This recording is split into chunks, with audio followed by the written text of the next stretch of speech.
नमस्कार प्यारे विद्यार्थियों,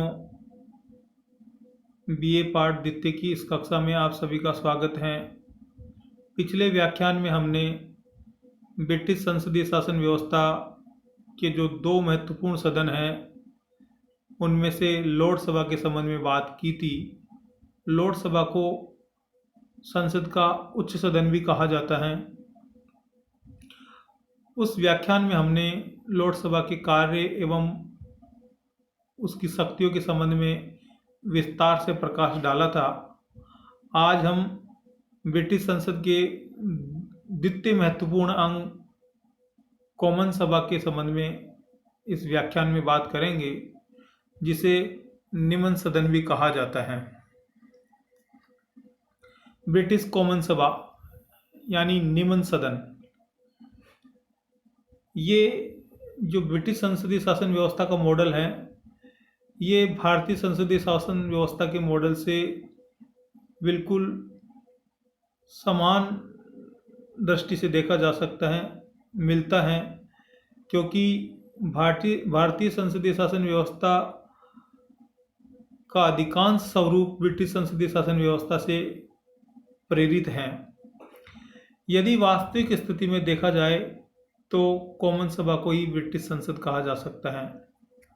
रॉबर्ट वालपोल, जो ब्रिटेन के प्रथम प्रधानमंत्री भी थे, उन्होंने कहा कि जब कोई मंत्री संसद से परामर्श लेता है तो वह लोक सदन अर्थात कॉमन सभा से ही परामर्श माना जा सकता है।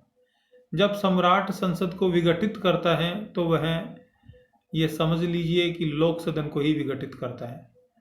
लोक सदन से मतलब होता है जनता का सदन, जिसको जनता प्रत्यक्ष रूप से चुनती है। जनता की जिस सदन में रुचि रहती है, जिस सदन में जनता अपने प्रतिनिधियों के माध्यम से शासन करती है, उसे लोक सदन कहा जाता है। और वह लोक सदन ब्रिटेन में कॉमन सभा है और भारत में लोकसभा है। न्यूमैन के शब्दों में संसद की संप्रभुता लोक सदन में निवास करती है। जो सॉवरेंटी जो निवास करती है वह लोक सदन यानी हाउस ऑफ कॉमन्स में निवास करती है। कॉमन सभा की संरचना, आइए हम देखते हैं कि कॉमन सभा की संरचना किस प्रकार की जाती है। अलग अलग समय में ब्रिटेन में कॉमन सभा में सदस्यों की संख्या अलग अलग रही है। कॉमन सभा में वर्तमान में कुल सदस्य संख्या लगभग 650 निर्धारित की गई है। वर्ष 2010 के कॉमन सभा चुनाव में लगभग 650 सीटें निर्धारित थी, जिनमें से 229 सीटें इंग्लैंड के लिए, 40 सीटें वेल्स के लिए, 59 सीटें स्कॉटलैंड के लिए तथा 18 सीटें उत्तरी आयरलैंड के लिए निर्धारित की गई। यहाँ मैं आप लोगों को यह बता देना चाहता हूँ कि वेल्स, स्कॉटलैंड और आयरलैंड को इंग्लैंड के साथ क्यों जोड़ा जाता है, क्योंकि इन चारों देशों से मिलकर यूके बनता है। इंग्लैंड, वेल्स, स्कॉटलैंड एवं आयरलैंड, इन चारों देशों को सामूहिक रूप से यूके कहा जाता है, यूनाइटेड किंगडम कहा जाता है। और इन चारों देशों से ब्रिटिश संसद में प्रतिनिधि जाते हैं। आज भी इन चारों देशों की शासन व्यवस्था काफ़ी मिलती जुलती है, कॉमन है। ब्रिटेन में वर्ष 1970 में किए गए परिवर्तन के अनुसार 18 वर्ष की आयु प्राप्त प्रत्येक स्त्री पुरुष को मत देने का अधिकार दिया गया है। अब ब्रिटेन में बहुल सदस्यीय निर्वाचन क्षेत्रों को बिल्कुल हटा दिया गया है और लगभग सभी निर्वाचन क्षेत्र एकल सदस्यीय कर दिए गए हैं। एकल सदस्यीय का मतलब है कि वहाँ से एक ही प्रतिनिधि चुनकर जाएगा। चुनाव बहुत से लोग लड़ सकते हैं, लेकिन वहाँ से सीट एक ही निर्धारित की गई है, जबकि पहले बहुल सदस्यीय निर्वाचन क्षेत्र हुआ करते थे। कॉमन सभा के एक सदस्य द्वारा लगभग 80,000 मतदाताओं का प्रतिनिधित्व किया जाता है। यानी जहां अपने यहाँ लगभग एक संसदीय क्षेत्र में लगभग 10 लाख के करीब मतदाता आते हैं, वहीं ब्रिटेन में एक प्रतिनिधि लगभग 80,000 मतदाताओं का प्रतिनिधित्व करता है। कॉमन सभा के लिए योग्यता। कोई भी स्त्री पुरुष किसी भी निर्वाचन क्षेत्र से कॉमन सभा का चुनाव लड़ सकता है। वहाँ चुनाव लड़ने पर कोई प्रतिबंध नहीं है। जैसे भारत में भी कोई व्यक्ति देश के किसी भी संसदीय क्षेत्र से चुनाव लड़ सकता है, चाहे वह राज्यसभा में भी लड़ सकता है और लोकसभा में भी लड़ सकता है। इसी प्रकार वहाँ कोई व्यक्ति देश के किसी भी भाग से चुनाव लड़ सकता है, लेकिन उन सदस्यों में निम्नलिखित योग्यताएं होनी आवश्यक हैं। जैसे वह इंग्लैंड का नागरिक हो। पहली बात कि कॉमन सभा का सदस्य बनने के लिए ये जो योग्यताएं निर्धारित की गई हैं, उनमें प्रथम योग्यता है कि वह इंग्लैंड का नागरिक हो। दूसरा, उसकी आयु 18 वर्ष या अधिक हो। भारत में अलग अलग आयु निर्धारित की गई है, जैसे लोकसभा के लिए 25 वर्ष, राज्यसभा के लिए 30 वर्ष, लेकिन वहाँ 18 वर्ष या अधिक हो। उसका नाम मतदाता सूची में हो, वह अपराधी नहीं हो तथा देश के प्रति निष्ठा रखता हो। कोई व्यक्ति कॉमन सभा का सदस्य नहीं बन सकता। इसके लिए भी कुछ पैमाने निर्धारित किए गए हैं कि कौन व्यक्ति कॉमन सभा का सदस्य नहीं बन सकता। पहला, विदेशी नागरिक। दूसरा, नाबालिग व्यक्ति।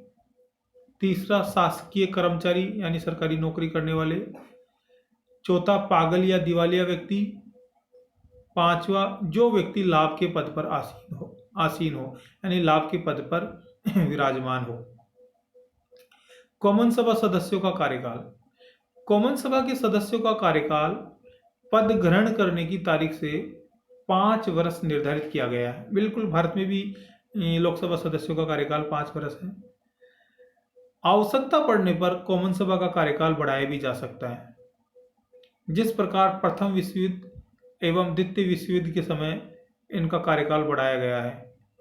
प्रधानमंत्री की सलाह पर महारानी कॉमन सभा को कभी भी भंग कर सकती है। भारत में भी यही व्यवस्था आप लोगों को दिखाई देगी कि प्रधानमंत्री की सलाह पर राष्ट्रपति कभी भी लोकसभा को भंग कर सकता है, और यही सिस्टम ब्रिटेन में प्रचलित है। ब्रिटेन में 1872 से गुप्त मतदान प्रणाली को अपनाया गया है। पहले वहाँ खुली मतदान प्रणाली हुआ करती थी, ओपन वोटिंग सिस्टम हुआ करता था, लेकिन अब वहाँ गुप्त मतदान प्रणाली को अपनाया गया है। ब्रिटेन में विदेशियों, देशद्रोहियों, अपराधियों, पागलों एवं दिवालिया लोगों को मताधिकार प्राप्त नहीं है। ये आप ध्यान से समझ लीजिए। विदेशियों, देशद्रोहियों, अपराधियों, पागलों एवं दिवालिया लोगों को मताधिकार प्राप्त नहीं है। ये क्वेश्चन पूछा जा सकता है छोटे प्रश्न के रूप में। अब ब्रिटेन में कोई व्यक्ति कहीं से भी चुनाव लड़ सकता है। चुनाव क्षेत्र का भी कोई प्रतिबंध नहीं है। उसका संबंधित क्षेत्र का निवासी होना आवश्यक नहीं है। कॉमन सभा सदस्यों को वेतन। कॉमन सभा सदस्यों को लगभग 65,738 पाउंड वार्षिक वेतन दिया जाता है। इसके साथ ही उन्हें अनेक प्रकार के वार्षिक भत्ते भी दिए जाते हैं। इसके अलावा उन्हें मकान, गाड़ी, बिजली, पानी, टेलीफोन, चिकित्सा, यात्रा आदि सुविधाएं प्राप्त होती है, और ये सभी प्रकार भारत में भी आपको देखने को मिल जाएंगे। हाँ, यहाँ एक अंतर है कि यहाँ सांसदों को भारत में जो वेतन दिया जाता है वह वार्षिक नहीं होकर मंथली होता है, वहाँ वार्षिक दिया जाता है। आपने ये कॉमन सभा के सदस्यों के संबंध में ये बेसिक जानकारी प्राप्त की, और आपने मेरी इस व्याख्यान को ध्यान से सुना। इसके लिए आप सभी को बहुत धन्यवाद एवं आभार।